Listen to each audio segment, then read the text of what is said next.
उड़ीसा से हैं और पहले तो शायद एक बार विजिट किया था, अभी समझ रहे हैं कि बांस को समझ कर आगे बढ़ना है तो मैंने क्या एक ही ज्वाइन करते हैं, दोनों बाम्बू का ही विषय रहेगा।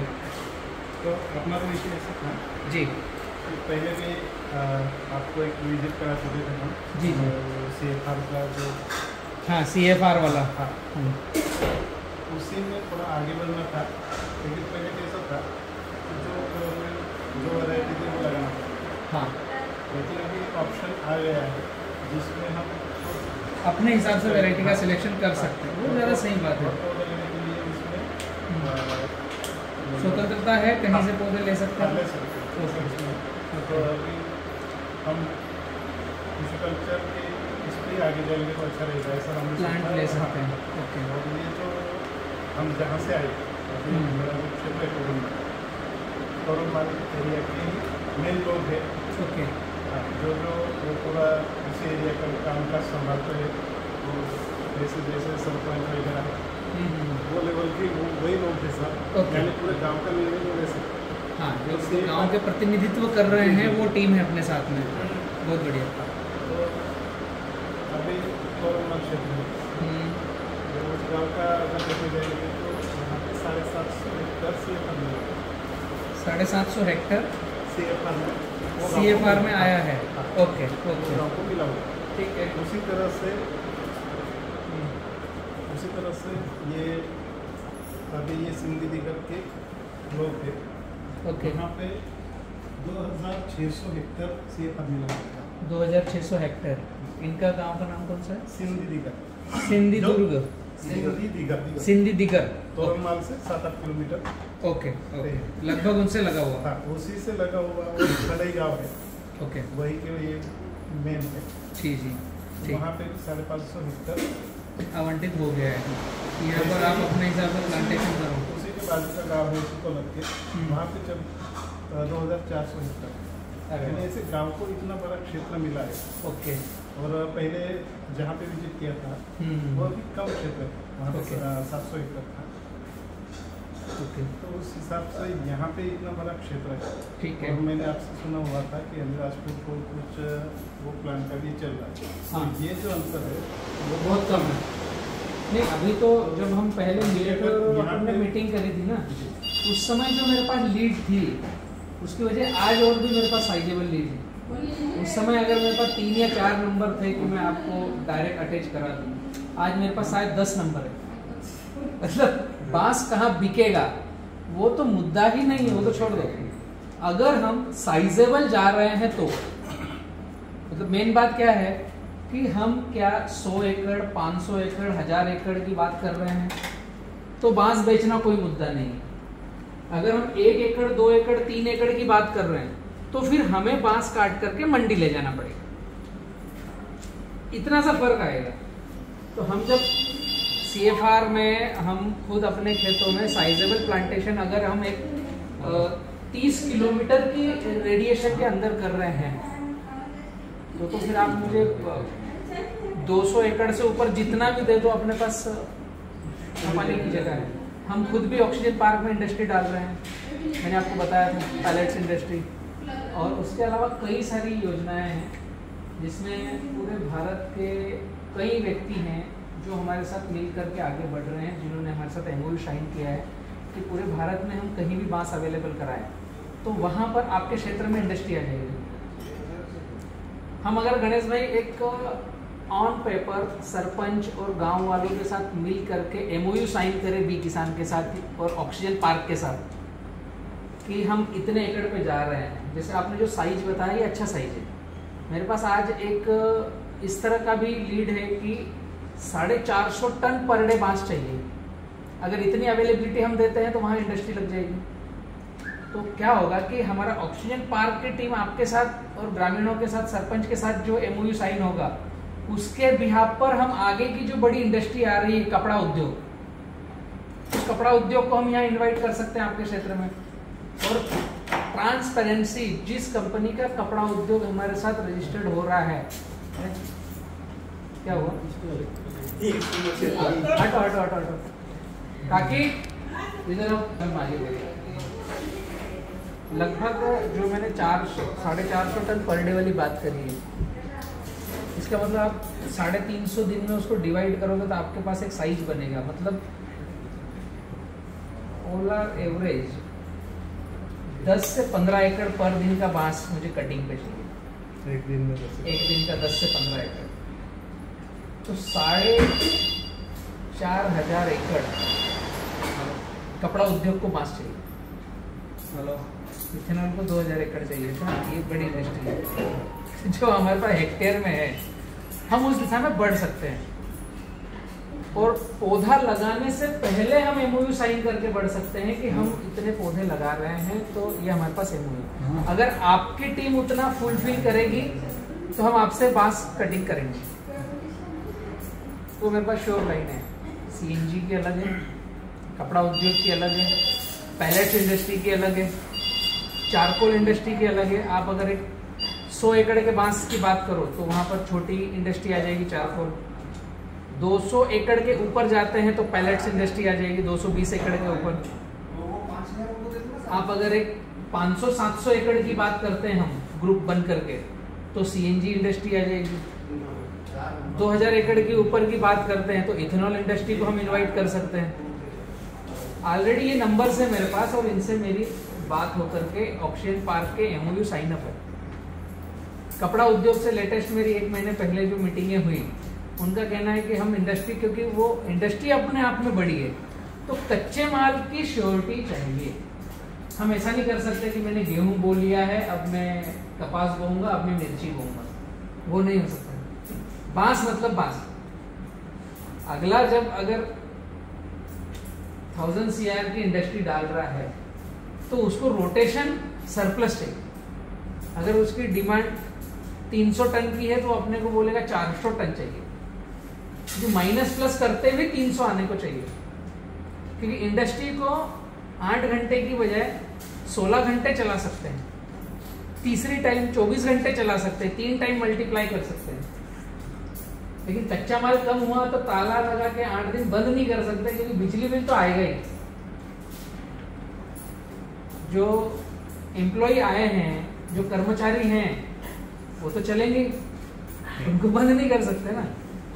ये बहुत बड़ी मजबूरी है। तो अच्छा है आप सभी व्यक्ति आए हैं, तो बाम्बू देख लो, प्लाट पर चलकर देख लेते हैं।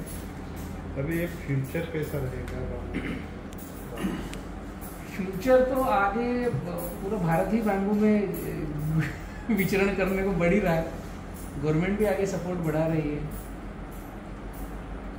अभी मेन मुद्दा मैं जहाँ तक समझ रहा हूँ गणेश भाई, आप और आपकी टीम को ये चाहिए कि हमें कोई एक उंगली पकड़ के साथ में चल ले। तो वो आपके पास ऑक्सीजन पार्क की टीम है, मैं साथ में हूँ, उसमें कतई कोई दिक्कत नहीं है। दूसरा, आज प्लांटेशन कर रहे हैं तो 4थे-5वें साल इसका हार्वेस्टिंग चालू होगा। अब इसमें ऑक्सीजन पार्क का मैंने आपको डिटेल्स भेजा था कुछ, उसमें हम केवल बैम्बू प्लांटेशन तक नहीं रुके हैं। जैसे तोरणमाल की हमारी जो सतपुड़ा की पहाड़ियां हैं, उसमें हम और भी एडवेंचर कर सकते हैं। बहुत सारा उसमें ऐड होने के लिए है। मैं आज आपको एक PDF शेयर करूंगा, O2 पार्क, उसमें 7 वर्टिकल है। केवल बैम्बू लगाने तक हम रुकते नहीं हैं। बैम्बू एक वर्टिकल हो गया कि हमने हमारे लैंड पर बांस लगाया। दूसरा वर्टिकल है कि हम उसके लिए इंडस्ट्री लेके आ रहे हैं। तीसरा वर्टिकल है कि हम वहां पर एग्रो टूरिज्म डेवलप कर रहे हैं। समझ में आ रहा है? जैसे तोरणमाल बड़वानी से भी जाते हैं, अंजड़ से भी जाते हैं, महाराष्ट्र से भी आते हैं, गुजरात से भी आते हैं बाबा के दर्शन करने। ऐसे ही जहां हम बैम्बू प्लांटेशन करेंगे, उनको फिर उस डिजाइन और उस व्यवस्थापन से करेंगे कि वहां पर हम एग्रो टूरिज्म क्रिएट कर सकें। उसके लिए फिर ABC रिट्रीट रहेगा वहां पर।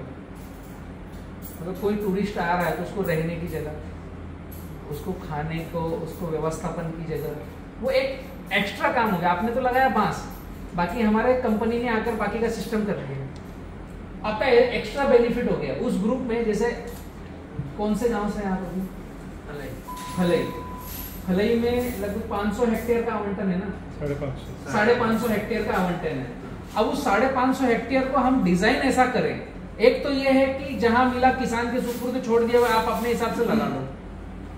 दूसरा ये है कि हम ऑक्सीजन पार्क के थ्रू आगे बढ़े, प्रॉपरली प्लानिंग करके। हमारी जो टीम है वो आकर विजिट करेगी, उनके पास आपको नक्शा और वो अवेलेबिलिटी कराना पड़ेगी, कंटूर मैप देना पड़ेगा कि टेकड़ी कैसे ऊपर नीचे है, तो वहाँ के रास्ते कैसे होना चाहिए ताकि बांस लगे तो माल काट के लेके कैसा जाओगे। बहुत छोटे छोटे मुद्दे हैं।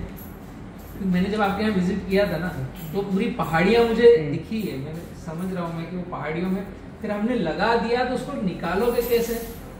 तो लगाने से पहले कि हम इन टेकड़ियों पर रास्ते कैसे रखेंगे, फिर जब ये बड़े हो जाएंगे, 550 हेक्टेयर वाली लैंड जब बड़ी हो जाएगी और इनमें हम एग्रो टूरिज्म को ऑक्सीजन पार्क के थ्रू इन्वाइट करेंगे, तो कॉटेजेस कहाँ बनेंगे, उनको रहने की खाने की जगह कहाँ रहेगी, उनके साथ में हम वहाँ आयुर्वेदिक डॉक्टर रखेंगे आपके वहां पर।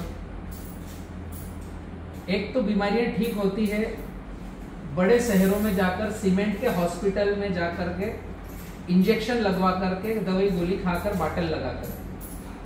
दूसरी बीमारियां ठीक होती थी पुराने जमाने को अगर आप देखोगे तो गुरुकुलों में बीमारियां ठीक होती थी आयुर्वेदिक तरीके से। आज भी आपके गांव में होती होगी,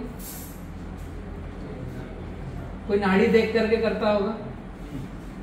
गणेश भाई समझ में आ रहा थी?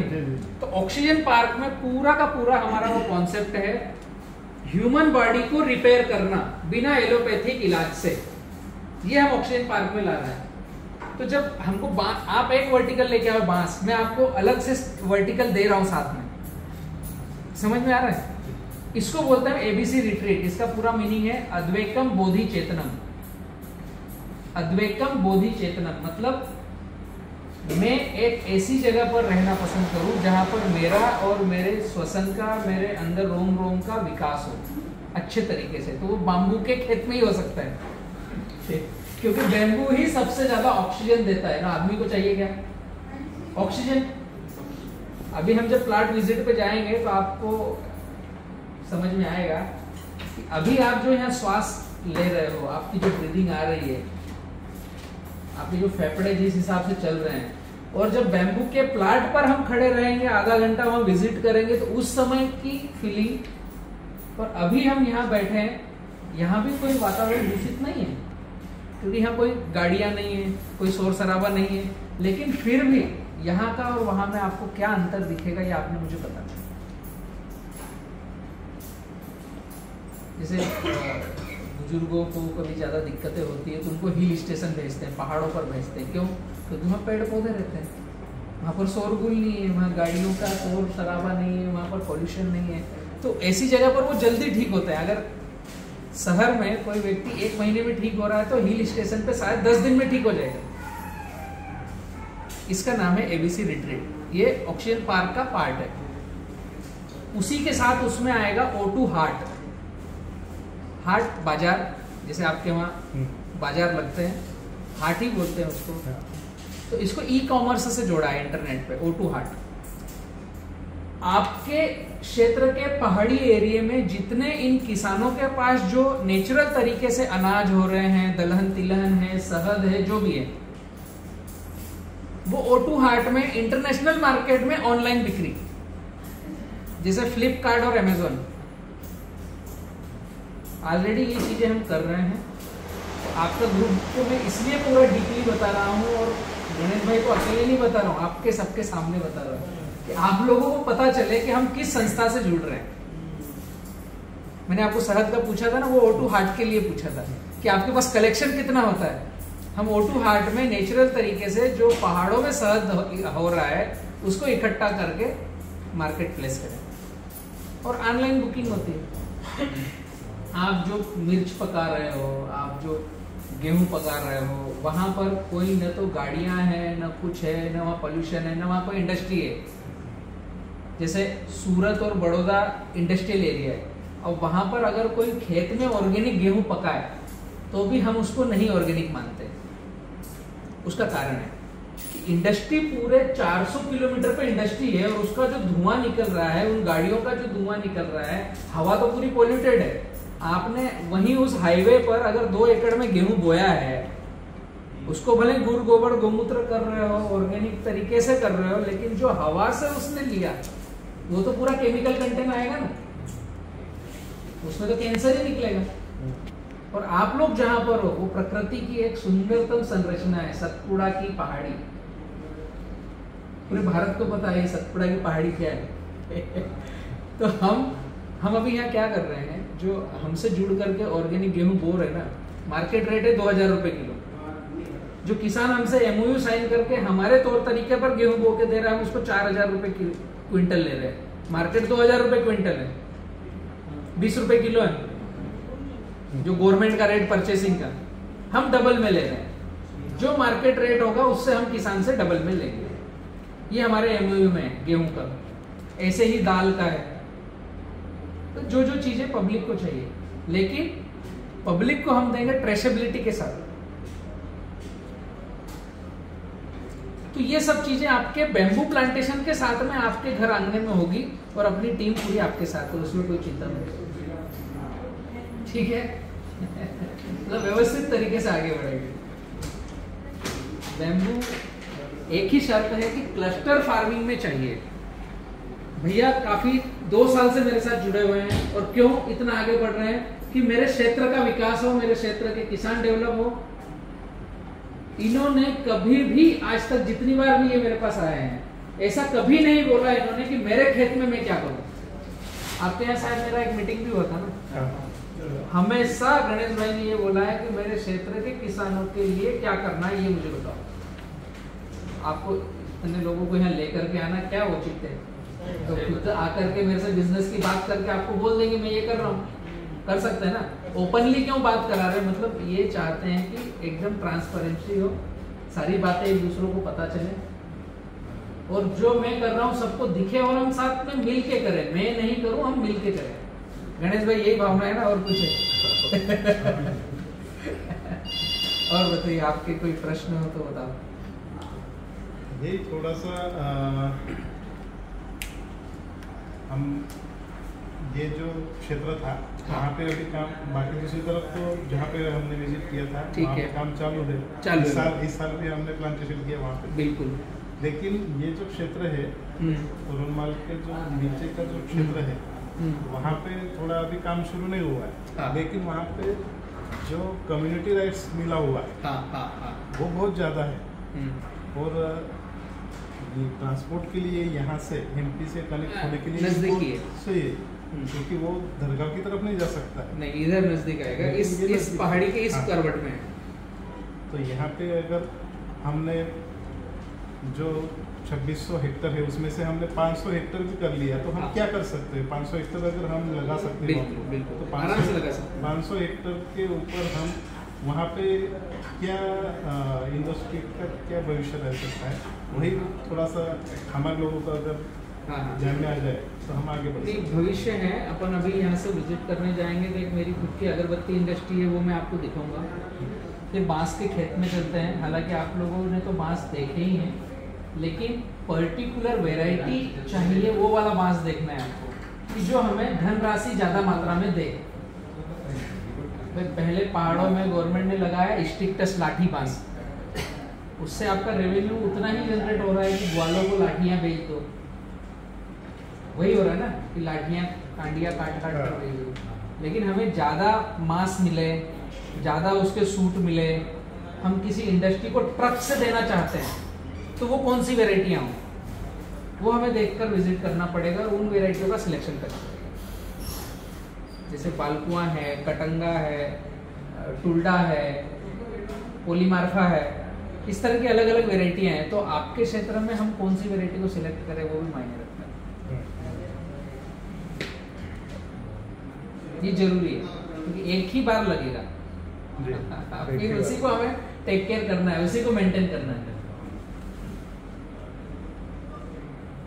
इसी में एक गणेश भाई O2 में हमने प्रावधान रखा है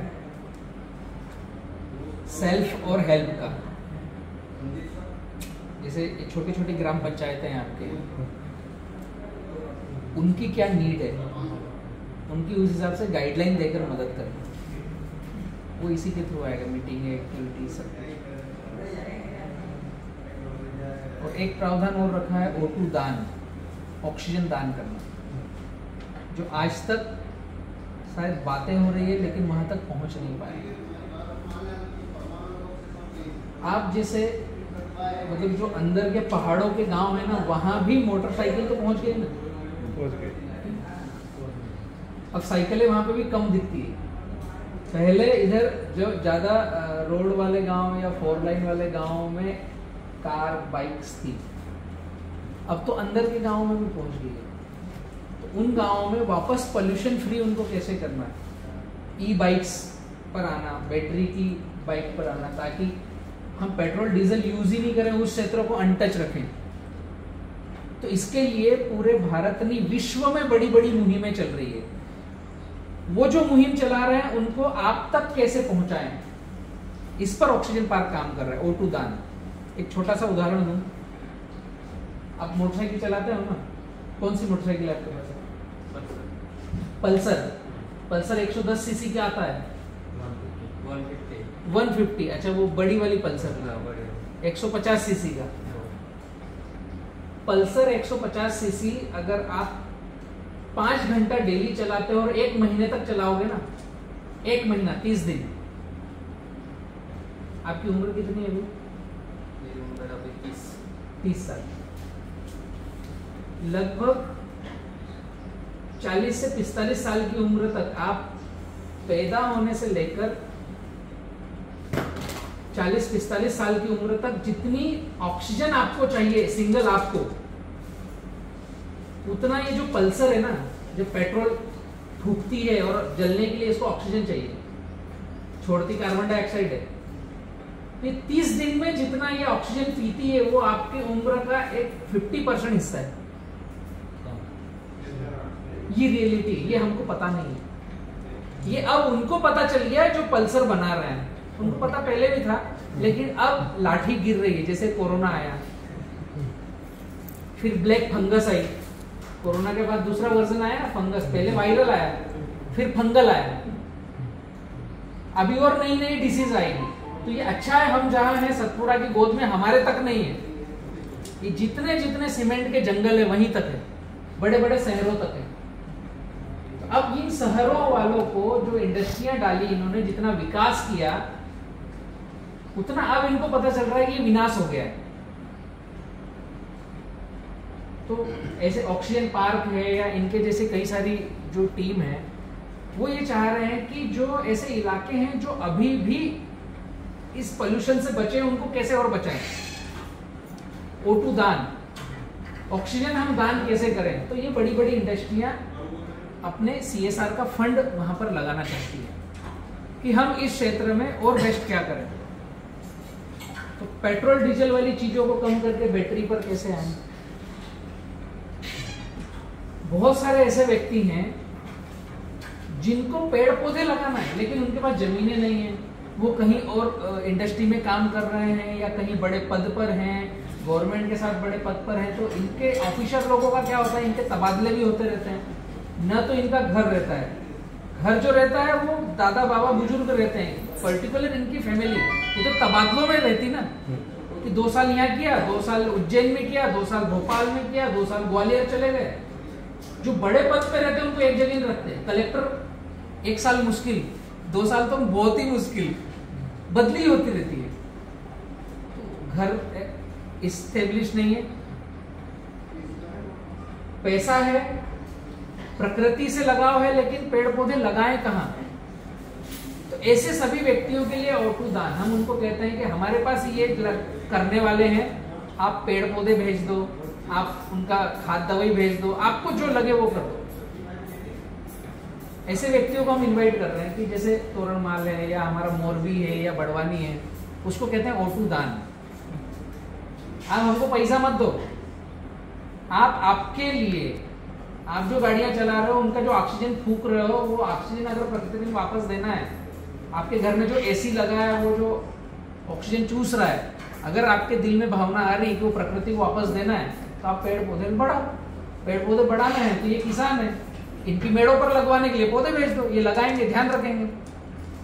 आपको बताएंगे कहाँ जियो लोकेशन है, कहाँ पर आपके पेड़ पौधे लगे हैं। और जो व्यक्ति O2 दान में हमारे साथ आ रहा है उनको फिर हमारे ऑक्सीजन पार्क में फ्री एंट्री है, फिर उनसे फीस नहीं लेते हम। क्यों? क्योंकि उनका भी कुछ कंट्रीब्यूशन है ना, यहाँ पर उन्होंने पेड़ पौधे लगवाए, उन्होंने तो बस पेड़ पौधे भेज दिए।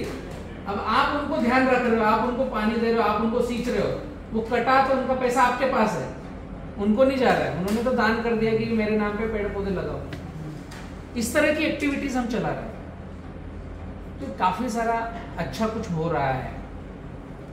बैम्बू प्लांटेशन करने में सोचना नहीं है, आगे बढ़ जाना है, कोई दिक्कत नहीं। अभी फिलहाल बम्बू का मार्केट में ऐसा रेट पर टन है या नहीं, दो तरह का है। जैसे टुल्डा जैसी वैरायटी है वो नग से है, सीधा पोल जो आएगा वो नग से बिकेगा। और बालकुआ है या कटंगा है या जो भी फिर लाठी बांस है, जैसे मैं पैलेट्स इंडस्ट्री की बात करूं या ब्रिकेट्स इंडस्ट्री की बात करूं, तो अभी हम जो खरीद रहे हैं, हम गीला बांस खरीद रहे हैं 1,500 रुपये टन। सूखा बांस जो 3 साल 4 साल पुराना है वो 2,500 रुपये। लेकिन इसमें फर्क है। गीले बांस की अगर मैं बात करूं तो जो पेड़ से कटा उसी दिन या अगले दिन उसकी चॉपिंग होगी, चॉपिंग होने के बाद गाड़ी भर के आप काटा पर्ची करा लो। उसमें ब्रांच भी आ गई, टहनियां, ब्रांचेस और उसकी पत्तियां भी आ गई। तो अगर आप इसका कैलकुलेशन करोगे तो 1,500 रुपये टन की बजाय आपको 4,500 रुपये टन गिरेगा। क्यों? आप अगर जो फर्नीचर बना रहे हैं उनको तो सूखा बांस चाहिए, जितना भी फर्नीचर बना रहे हैं। जैसे यहाँ पर एक कंपनी आर्टिशन एग्रोटेक, वो 2 रुपये 55 पैसे किलो उन्होंने एग्रीमेंट किया है, तो वो खरीद कर फर्नीचर बनाते हैं। तो वो एक उनके मापदंड है कि कौन सा बांस काट कर लेंगे, सभी तरह का बांस मिलेगा, उसमें ब्रांच नहीं जाएगी, पत्तियां नहीं जाएगी। अगर मार्केट में कोई पोल बेचने के लिए गए, पिलर, एक एक डंडा बेचने के लिए गए, तो कैसे जाओगे बेचने के लिए? जो आपका भिर्रा है उसमें से सिलेक्टेड मोटा मोटा काट लिया, पतला तो वहीं छांगड़ में रह जाएगा, वो बिकेगा नहीं। अब जो आपने मोटा काटा उसके भी ऊपर की चोंच जो पतली है, टीची उंगली जैसी, वो काट कर वहीं छोड़ोगे। साइड की ब्रांचों को साफ करोगे, पत्तियों को साफ करोगे। समझ में आ रहा है मैं क्या बताना चाह रहा हूं? और हम जो खरीद रहे हैं, आपने सीधा काटा, डंडा, पत्ती, टहनी, चोंच वोंच सब आपके वहां एक हम चॉपर मशीन भेजेंगे, जैसे गेहूं निकालते ना, ऐसे वो छोटे छोटे चिप्स कर देगी, भूसा कर देगी, ट्रैक्टर के पीछे लगेगी। आपने जैसे काटा उसको चॉपर मशीन में दो, उसकी छोटी छोटी चिप्स आ जाएगी। वो चिप्स को ट्राले में डायरेक्ट, उसका मुंह ट्राले में ही जाएगा, उसको काटा पर्ची करा लो। ब्रांच, टहनी, पत्ते और गीला पूरा का पूरा वैसा का वैसा तोल लो। आपका एक हिस्सा तो ब्रांच का और टहनी का, पत्ते का हो गया, दूसरा हिस्सा हो गया आपके मॉइस्चर का। क्योंकि बांस में मॉइस्चर, जब ब्रिकेट्स पैलेट्स बनाते हैं तो उसको 10% मॉइस्चर चाहिए। जैसे आपके पास काट के लाएंगे तो हमको उसको बिखरा करके सुखाना पड़ेगा, तो 1,500 रुपये टन पानी का पैसा है गीले बांस के। आप अगर हमें सूखा बांस दे रहे हो तो हम आपको 4,500 रुपये टन देंगे। तो बात वही है, कान इधर से पकड़ लो। समझ में आ रहा है? मैं रेट जो, मतलब किसान को सुनने में ऐसा लगेगा बहुत कम रेट है 1,500 रुपये टन, लेकिन उसको जब फील करेंगे, उसको समझेंगे, भाई 4,500 रुपये टन चाहिए तो आप बांस काटो, उसको 1 महीना वहीं रखो, सुखा लो। सुखाओगे तो पत्तियां ड्रॉप हो जाएगी, डंडियां टूट जाएगी, फिर चॉपिंग करके हमको दे दो 4,500 रुपये टन। ये बांस का रेट है जो मैं खरीद रहा हूं, और ये रियलिटी है। नग से बेचना हुआ तो आपको टुल्डा वैरायटी ज्यादा आसानी से बिकती नग से। उसके सिंगल सिंगल पोल बनाओ सूखे हुए, 40 फीट का पोल 100 रुपए का आज भी बिक रहा है थोक में। 40 फीट का पोल 100 रुपए में लेवा है, 2.5 रुपए फीट थोक का रेट है, 2.5 रुपए फीट।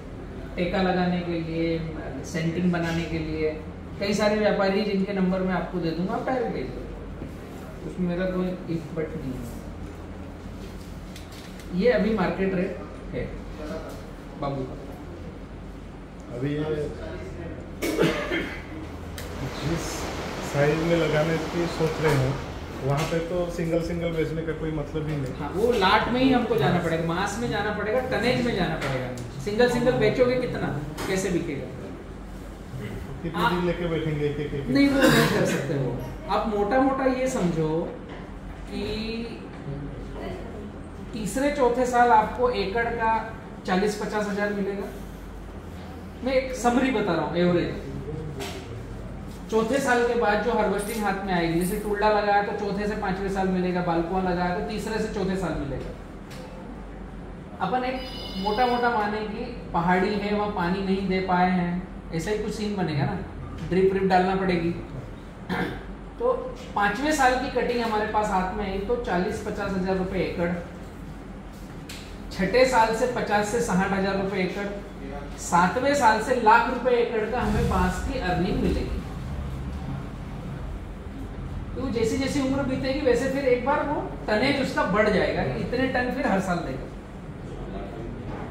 30,000 से लाख रुपए एकड़ तक जाने का रास्ता है, हर साल थोड़ा बढ़ेगा। मैं डायरेक्ट पेमेंट में बता रहा हूँ आप लोगों को। अब वो किसी का कुछ थोड़ा कम निकलेगा, कहीं पथरीली होगी, कहीं पर ऊंच नीच होगी, कहीं पर पौधे कम लगेंगे, क्योंकि टेकड़ियों पर जो लगेंगे वो पौधे की संख्या भी जो फ्लैट में लगते हैं वो नहीं लगेंगे।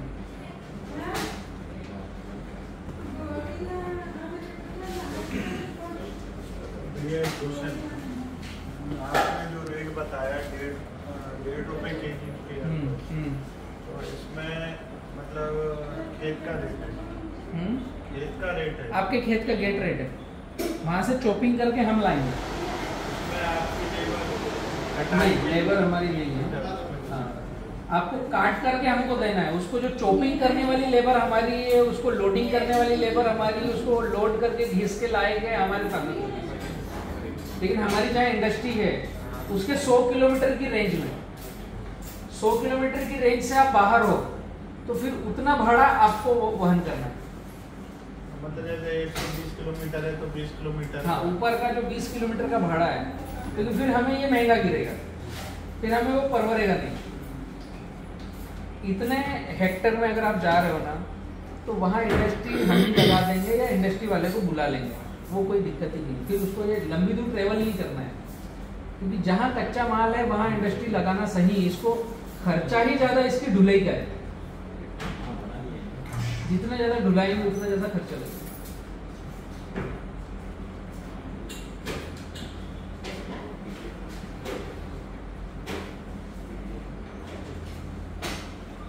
आप लोगों की कोई प्रश्न है? तो भैया तो प्रश्न पूछते रहेंगे, लेकिन आप लोग बांस को कैसे देख रहे हो, आप क्या समझ रहे हो? आप लोगों की जो दिमाग में प्रश्न है तुम्हाला काय वाटलं तर विचारून घ्या। आपको भाषा मेरी समझ में आ रही है? मैं जो बात कर रहा हूँ आप तक पहुँच रहा है? हिंदी तो समझ में आता है ना? मराठी में समझेगा, लेकिन हिंदी तो समझ में आएगा। बगल में ट्रांसलेट कर देगा। समझते सब आप लोगों के जो प्रश्न हो तो बताओ। तुम्हाला जे विचारायचं पुढे जायचं आपल्याला काम नाही, त्या दिवशी हे विचारायचं राहून गेलं असं नको व्हायला पाहिजे। खुल के बात करना है एकदम आपके सामने, ये समझा है, ये अच्छा है, ये कमजोर है। आपण सुरुवातच आतापासून करणार आहे, केलेलेच नाही आहे तो विचारायचं का? जो इसका रेट टेक बता रहे हैं आप, वो कभी गिर भी सकता है। क्या चीज? रेट गिरेगा या बढ़ने की चांस? नहीं, ये मैंने सबसे बॉटम रेट बताया है। इससे ऊपर ही होगा, कम? 1.5 रुपए किलो से अंदर क्या करोगे, बाकी तो सब इसके ऊपर ही जाएगा ना भाई। नहीं, जैसे इंडस्ट्री लग गई, अपन ने लगा लिया है, इसके बाद कहीं मार्केट रेट कहीं फॉल होता है तो अपन को गिरा हुआ मिलेगा कि इससे नीचे कभी नहीं गिरेगा, या प्लस में जाए ना जाए मगर माइनस में नहीं जाएगा। एमओयू साइन करके हम आगे बढ़ेंगे ना, मतलब इससे कम तो होगा नहीं।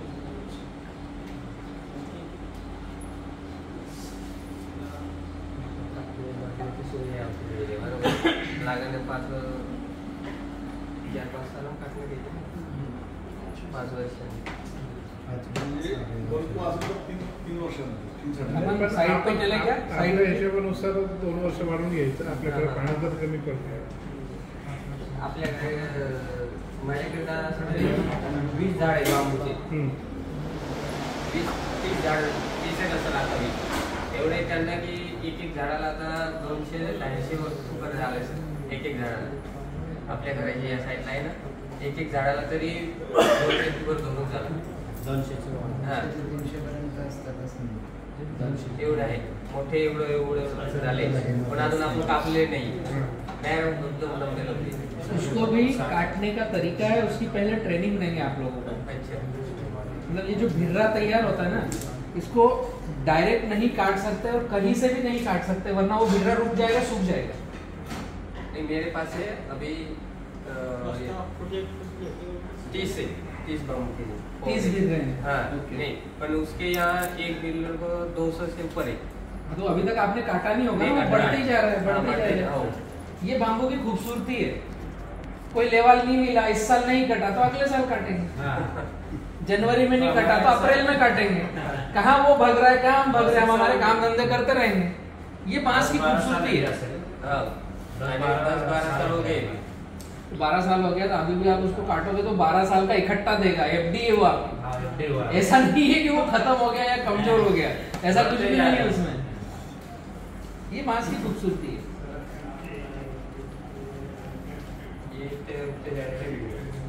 ये टुल्डा वैरायटी है. जैसे आप ऑलरेडी बांस आपके पैदा हो गया तो घर वाले या कोई टीम बन करके ऐसे टेबल कुर्सियां बनाओ, उनको सब हम खरीद लेंगे, हम बेच लेंगे. इनकी आपको ट्रेनिंग चाहिए, उनकी ट्रेनिंग दे देंगे. वो सारी चीजें हैं, सारी चीजें. बस मुद्दा ये है कि आपको काम पे आगे नहीं बढ़ना है. ट्रेनिंग लेना होगा, मिलेगा ना ट्रेनिंग. वो अब कौन से विषय की, केवल फर्नीचर की, जैसे टेबल कुर्सी की चाहिए 15 दिन 1 महीने का रहता है. आपको पूरा ही फिर अगर घर का डेकोरेशन करना है, सब कुछ करना है तो उसकी फिर 4-6 महीने की होती है. कुछ चीजें ऐसी है कि आपको घर ही पूरा बांस का बनाना है. सीमेंट, सरिया, लकड़ी कुछ नहीं, केवल बांस. तो नीचे से फाउंडेशन उठा करके पूरा घर कैसे बनाए, उसकी 1-2 साल की ट्रेनिंग होती है. जब हम इतनी मात्रा में बांस लगाएंगे तो सभी काम करेंगे ना, हम केवल एक काम थोड़ी करेंगे. भाई जो आगे आएंगे आप ही के गांव के बच्चे, उनको हम मकान बनाने की ट्रेनिंग देंगे, उनको कुछ को हम केवल फर्नीचर बनाने की ट्रेनिंग देंगे. अपने हाथ पैरों पर खुद खड़े होंगे, खुद के खेत का बांस खुद ही कारागिर हो गए, खुद ही ठेकेदार हो गए. ऑर्डर में बनाओ मकान. आज ये सीमेंट सरिया का जो मकान बन रहा है ये 1500 रुपए स्क्वायर फीट में जा रहा है ऊपर नीचे. बांस का मकान बन रहा है वो 700 रुपए, 400 रुपए से 700 रुपए के बीच में जा रहा है. हमारे जो ये हट वगैरह आएंगे ना O2 पार्क में, सारे बांबू के आएंगे. हम बांस के ही झोपड़ियां और मकान और सब बना रहे हैं. और 10 साल की गारंटी, 20 साल की गारंटी. इसको ट्रीट कैसे करना है, इसमें सड़न ना लगे, इसमें दीमक ना लगे, इसमें फंगस ना लगे, पूरा वो कोर्स है उसका ट्रेनिंग का.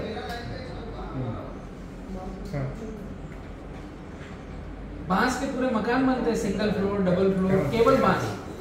पिलर बांस के, मकान बांस के, दीवार बांस की. नहीं, ये डायरेक्ट आप ऐसे ही लगाओगे तो गलेगा, खराब होगा. उसका ट्रीटमेंट होता है. बांस की हर पेड़ी को होल करके उसमें ट्रीट किया जाता है, वापस उसका होल बंद किया जाता है ताकि वो स्ट्रॉन्ग हो, फंगल और दीमक और कीट पतंग ना लगे. नीचे बेस कैसे उठाना है, नीचे बेस में कैसे रखना है, पोल कैसे इकट्ठे करना है, वैरायटी कौन सी उसमें लगेगी मकान बनाने के लिए. एक ट्रेनिंग होती है ज्वेलरी बनाने की. डेंड्रोक्लेलिमस ब्रांडिशाई करके एक वैरायटी है. ऐसे मोटा आता है वो, आपकी जान के माफिक बनता है वो. लेकिन वो बनेगा 7-8 साल में.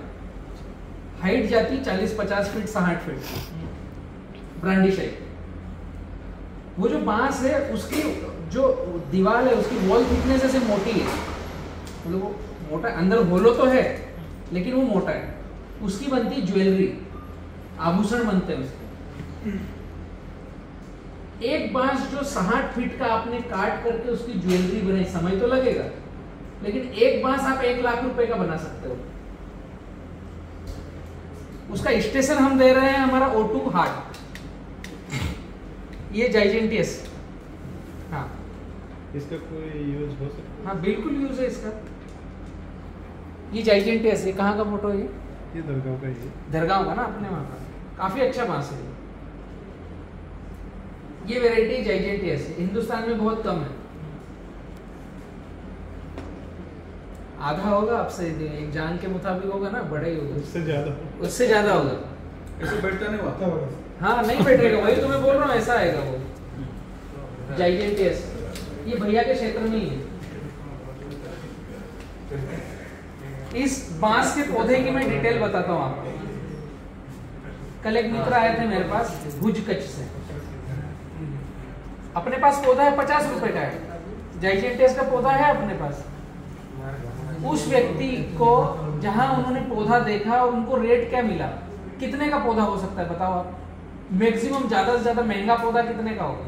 1500 का लगेगा। 1500। वो आदमी के पास रेट है 7000। भाई जाइजेंटियस का एक पौधा लोगे तो 7000 में देंगे। लेकिन वो बहुत साल हो गए उसको। हाँ ठीक है ना। आज उसको रेट मिल रहे 7000 के। वो कल यहाँ मेरे साथ विजिट किया, देखा जाइजेंटियस का पूरा ढेर लगा है, अभी आप घूम के आए ना, तो 50 रुपए का पौधा है यार, रियलिटी है उसकी। अब वो बोले यार मेरे को ये 7000 का रेट दिया है। गणेश पता है महाराष्ट्र में ही दे रहे 7000 में एक पौधा जाइजेंटियस। मैं आपको नाम डिटेल भेजूंगा। मेरी टीम बोलती है यार पौधे का रेट कम करो। 50 रुपए से रेट क्या कम करो, फॉरवर्ड तो चाहिए ना। अब वो आदमी ने 7000 का रेट बताया कैसे होगा, मैं तो ये समझना चाह रहा था। एक पौधा 7000 का है, ठीक है बेटा। क्यों इतना मोटा पौधा बनेगा ये? अरे वो तो उसका कैरेक्टर है, वो तो बनना ही है उसको। भाई गेहूं बोओगे तो गेहूं उगेगा, सोयाबीन बोओगे तो सोयाबीन। भाई जाइजेंटियस लगाओगे तो इतना मोटा होगा। फिर ठीक है, वो अपनी अपनी है चीजें। इसका वेट कितना निकलेगा भैया अगर जैसे जाइजेंटियस है? नहीं ये हल्का आता है, अंदर से पोरस आता है। तो इसका वजन नहीं है वैसे? वजन कम, लेकिन बायोमास तो बनेगा, मतलब डेंस कम है। जैसे यहाँ पर एक बांस होगा बालकुआ, जैसे टुलडा को अपन 2 बार काटो, 4 साल में, मतलब 2 फूल है। जैसे ये है बालकुआ, ठीक है, ये ठोस है, ठीक है। तो ये जो ठोसपन बना, इसमें अगर आप ध्यान से देखोगे ये जो दाने दाने दिख रहे हैं, इसको डेंसिटी बोलते हैं। मतलब इसका जो पल्प है कितना टाइट है, सरल भाषा में कड़क, एकदम ठोस। ये 1.2 डेंसिटी का है। इसका जो ये वॉल है, इसकी जो थिकनेस है 1.2 डेंसिटी का, ये टाइट है। अब जाइजेंटियस है या टुल्डा है, वो नरम है, उसको चॉपोगे तो चाकू आराम से चले जाएगा। इसको चॉपिंग करोगे तो इसमें चाकू नहीं जाएगा। अब इसके फायदे अलग है, उसके फायदे अलग है। उससे आप कुछ चीजें बना सकते हो, इससे कुछ चीजें बनाओगे तो आसानी से आपके उपकरण टूट जाएंगे, ये थोड़ा कड़क पड़ेगा।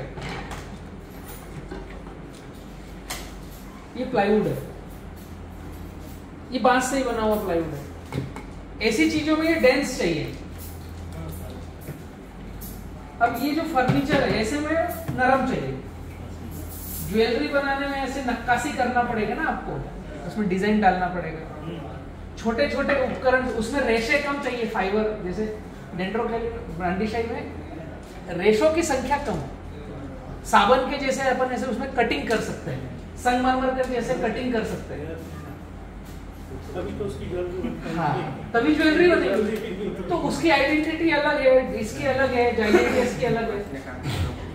समझना हमको ये पड़ेगा कि हम किस इंडस्ट्री के लिए लगा रहे हैं, तो वो वैरायटी हमें सिलेक्ट करना पड़ेगी। आगे भविष्य में ये इंडस्ट्रियां आ रही हैं। आप अभी बात कर रहे हो लगाने की, मैं गणेश भाई और आपको बताऊं,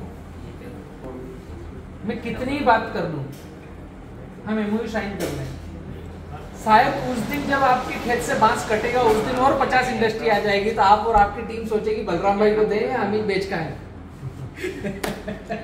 ये रियलिटी है, क्योंकि आगे बांस की ऐसी सिस्टम बढ़ रही है। आपने जब शुरुआत सोचा था जब कितना कम था, आज कितनी बातें सुनने को आ रही बांस सभी तरफ से। आपके वहीं सूरत, कामरेज, बारडोली में बांस की चिप्स चाहिए, मैंने वो आदमी नहीं भेजा था। इंडस्ट्री को बांस जलाने के लिए चाहिए, इसकी कैलोरीफिक वैल्यू ज्यादा होती है। वो अभी भी आके गई है। आई नहीं, ये प्लाई कहाँ पर मतलब बांस का है? ये आसाम में बना हुआ है, एसएस इंडस्ट्री। बांस वहीं था तो वहीं बन रहा था। अब हिंदुस्तान में अब बांस लगना चालू हो रहा है, यहाँ बांस कच्चा माल मिलेगा तो यहाँ बनेगा।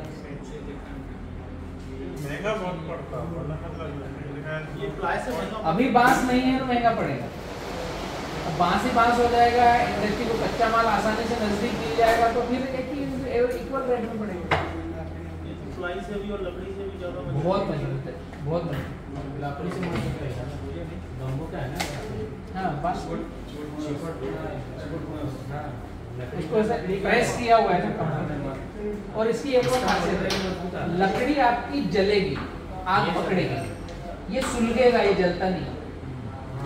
अगरबत्ती हम जलाते हैं तो धुआं देती है ना, सुलगता रहता है, वो सुलगते सुलगते जलना तो कभी चालू नहीं होता, भले हवा दिया तो कभी नहीं पकड़ेगा, आग नहीं पकड़े, फ्लेम नहीं होगी कभी भी। इसका धीमे धीमे नुकसान होगा, फ्लेम नहीं होगी, फ्लेम रहेगी। सब कंट्रोल में ला सकते हैं। कंट्रोल में ला सकते हैं। अपन साइड पे चलेंगे, ठीक है? ओके, आपका परिचय बताइए। मैं गणेश पराड़ के नंदुरबार से आया हूँ और नंदुरबार में मेरा पॉलिटिकल करियर है। मैं नंदुरबार जिला परिषद में कृषि सभापति हूँ और यहाँ पे थोड़े बाम्बू के बारे में थोड़े नए इन्फॉर्मेशन क्या मिलती है और हमारे साथ में बहुत सारे किसान भी आए हुए हैं, तो बाम्बू का भविष्य क्या है ये जानने के लिए हम बलराम भैया के पास आए। आइए चलते हैं।